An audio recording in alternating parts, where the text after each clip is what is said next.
你好啊，Jackie 林小姐啊，而家嚟到加州花園咧，帶你睇一個半獨立屋，係 A4型嚟嘅，後邊咧開揚嘅，就冇對住屋嘅。前面就樓景啦，但係條街就比較短啲，屋唔係太多嘅。就實用面積係137二尺嘅，建築面積係2021尺。全屋咧就係3房1套嘅，佢仲有工人套房嘅。佢喺樓下咧仲做咗個洗手間添，非常方便㗎。大家一齊嚟睇呢個盤啦。呢個單位嘅車房啦，泊到2至3部車嘅。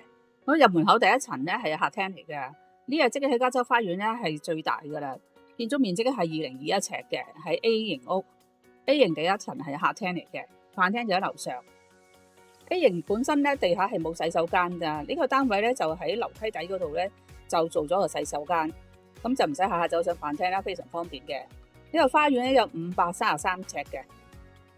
佢咧就係半獨立屋嚟嘅 A4 型嚟嘅，有呢個 sidewalk，佢行翻去前邊街或者車房嗰度，同埋咧佢呢個單位後邊咧係冇對樓噶。如果你想個單位喺後邊係冇人望到你嗰個客廳啊，同埋嗰個主人房嘅狀況嘅話咧，呢個單位咧你就唔好錯過啦。嚟喺客廳咧上邊就係飯廳，飯廳嗰層咧就有廚房同埋有個洗手間嘅，因為佢係半獨立屋咧。所以係有個洗手間喺度嘅。喺個轉彎角咧，你就喺呢個位置咧就睇到成個客廳啦，方方正正嘅。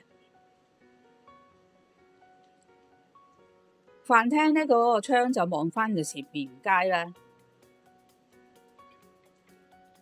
廚房好乾淨企理噶，成個廚房都換過晒嘅。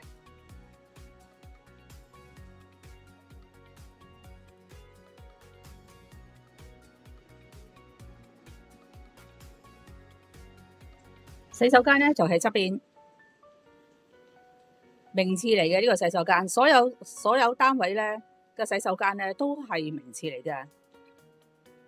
3個睡房，第一個睡房咧就係最大嗰個房啦，係一個套房嚟嘅，通常係用作主人套房嘅。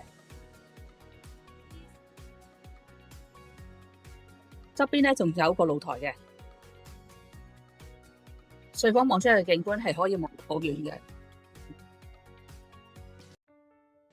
呢個遠景嚟嘅，就望唔到人哋樓，亦都冇話有樓咧望到你呢個睡房啊咁樣樣。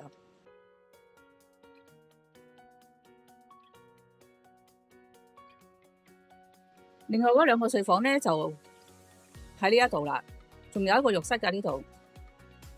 呢個浴室嗰個窗咧就喺個浴室頂部，就係呢個位置啦。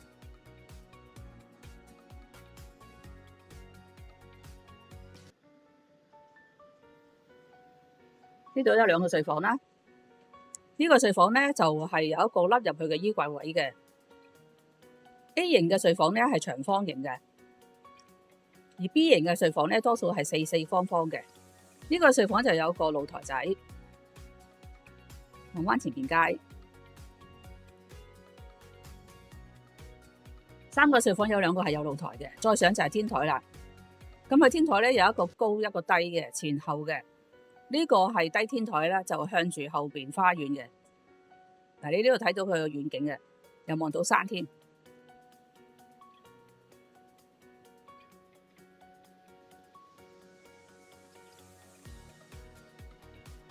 而家上最高個天台啦，全屋最高嘅位置，實用面積係1372尺噶。入伙年期係1994年嘅11月。佢呢個位置咧係好清靜嘅，因為條街係好短嘅。連埋對面嗰排屋咧，得14間屋嘅啫。呢度單位方向係坐東南向西北嘅。成個單位已經介紹完㗎啦。如果有興趣嘅就打電話俾我或者 WhatsApp 我啦。佢而家意向價咧就係1400幾萬嘅，睇啱咗再傾啦。咁啱啱放盤嘅啫，係我哋獨家代理嘅。好多謝你睇我嘅視頻啊！如果有興趣嘅，有咩唔明白，可以隨時打電話俾我或者 WhatsApp 我㗎。下次見，拜拜。